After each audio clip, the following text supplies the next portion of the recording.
రాధా, ఏంటి అలా చూస్తున్నావు? ఏమైనా చెప్పాలా?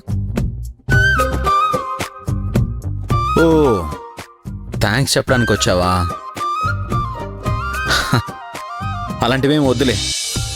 నీ మీద నింద పడుతుందని తెలిసి అడ్డుకున్నాను. అది నా బాధ్యత అంతే.